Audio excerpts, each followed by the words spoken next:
Friends, MS coder में आपका स्वागत है। आज की इस वीडियो में हम जानेंगे कंस्ट्रक्टर के बारे में, जो कि बहुत ही इंपॉर्टेंट टॉपिक है सी शार्प लैंग्वेज के अंदर कि कंस्ट्रक्टर क्या होता है और ये कैसे काम करता है।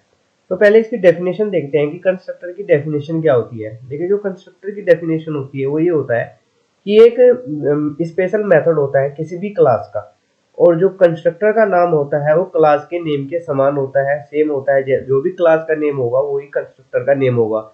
और कंस्ट्रक्टर जो होता है वो बिल्कुल मेथड की तरह होता है, लेकिन कंस्ट्रक्टर में और मेथड में जो डिफरेंस होता है वो ये होता है कि कंस्ट्रक्टर का कोई भी रिटर्न टाइप नहीं होता।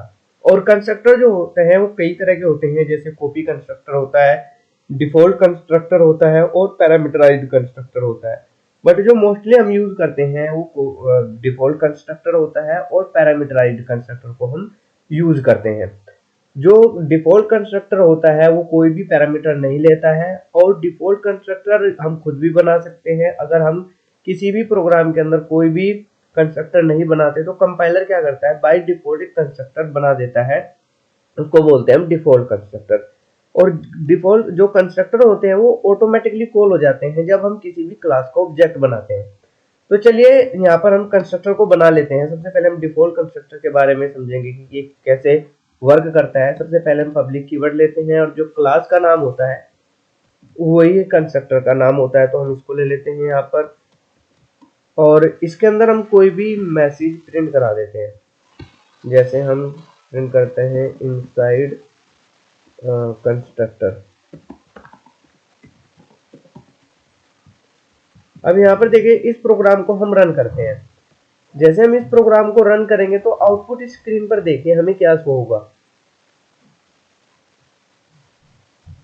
आप देख सकते हो कि आउटपुट स्क्रीन पर कोई भी चीज शो नहीं हो रही है, कोई भी मैसेज प्रिंट नहीं हो रहा है। ऐसा इसलिए हो रहा है क्योंकि हमने यहाँ पर कंस्ट्रक्टर तो बना दिया, लेकिन ये कंस्ट्रक्टर कॉल कब होगा, जब हम क्लास का ऑब्जेक्ट बनाएंगे।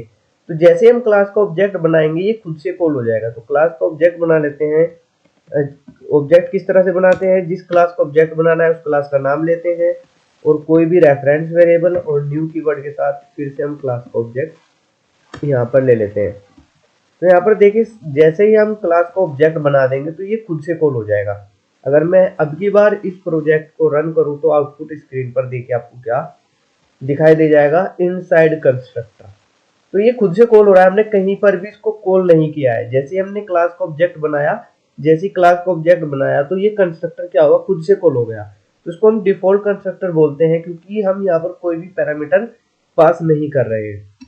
अब यहाँ पर एक और हम कंस्ट्रक्टर बनाते हैं, पैरामीटराइज्ड कंस्ट्रक्टर। तो उसके लिए भी हम यहाँ पर पब्लिक कीवर्ड लेते हैं और कंस्ट्रक्टर का नाम ले लेते हैं, और ये बॉडी बनाते हैं। तो यहाँ पर आप देख सकते हो कि ये कंपाइल टाइम पर एरर दे रहा है। एरर इसलिए दे रहा है क्योंकि हमने एक पहले से डिफॉल्ट कंस्ट्रक्टर बना दिया है। अभी हमें बोल रहा है कि ये डिफॉल्ट कंस्ट्रक्टर की इसको जरूरत नहीं है, तो हम यहाँ पर क्या करेंगे, पैरामीटर दे देंगे। हमने पैरामीटर में बता दिया कि जब भी क्लास को मतलब क्लास को ऑब्जेक्ट बनेगा, और अगर उसे ऐसे कंस्ट्रक्टर की जरूरत होगी जिस कंस्ट्रक्टर के अंदर वो पैरामीटर पास करना चाहता है, तब ये कॉल होगा। अब यहाँ पर देखिए हमने क्या किया, एक्स की वैल्यू को हम यहाँ पर प्रिंट भी करा लेते हैं। जैसे हम इसको प्रिंट कराते हैं और इसके अंदर मैसेज प्रिंट कर देते हैं, वैल्यू ऑफ एक्स। और यहाँ पर हम x की वैल्यू को प्रिंट करा देते हैं। अब यहाँ पर देखिए हम इसको रन कर लेते हैं एक बार कि आउटपुट स्क्रीन पर x की वैल्यू प्रिंट हो रही है या नहीं हो रही है।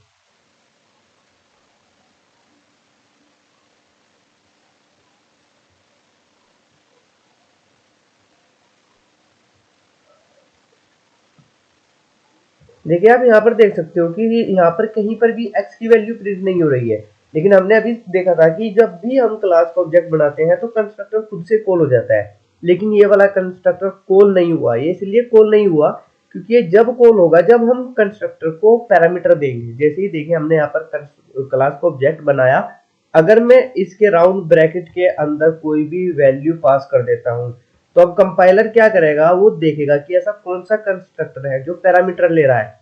तो पहले वो यहाँ पर आएगा, यहाँ पर उसको डिफॉल्ट कंस्ट्रक्टर मिलेगा तो उसको कॉल नहीं करेगा।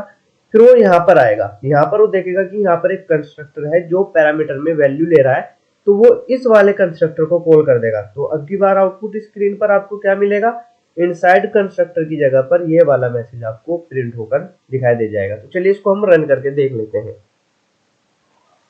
तो आप यहाँ पर देख सकते हो वैल्यू ऑफ x10, यहाँ पर सेकंड वाला जो कंस्ट्रक्टर है वो कॉल हो रहा है। हम एक चीज और करते हैं कि यहाँ पर इसको कॉपी कर लेते हैं और कॉपी करने के बाद यहाँ पर हम इसमें क्या करेंगे, एक और पैरामीटर दे देंगे। अब की बार दे देंगे यहाँ पर y और यहाँ पर value of x and y is, यहाँ पर हम y की वैल्यू को भी प्रिंट करा देंगे। अब यहाँ पर देखिए क्या होगा कि अगर मैं एक भी पैरामीटर पास नहीं करूं तो ये वाला कंस्ट्रक्टर कॉल होगा, अगर एक पैरामीटर पास करूं तो ये वाला कंस्ट्रक्टर कॉल होगा, अगर मैं दो पैरामीटर पास करूं तो ये वाला कंस्ट्रक्टर कॉल होगा।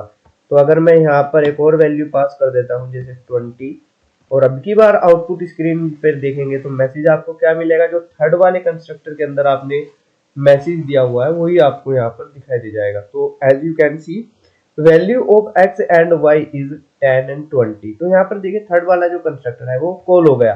तो इस तरह से हम कंस्ट्रक्टर को कॉल करते हैं।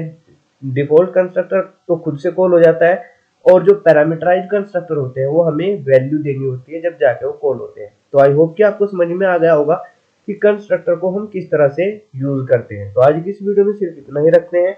अगर इस वीडियो से आपकी हेल्प हुई हो तो इस वीडियो को लाइक जरूर कीजिएगा, और अगर अभी तक आपने इस चैनल को सब्सक्राइब नहीं किया है तो इस चैनल को जरूर सब्सक्राइब कर लीजिएगा। Thanks for watching.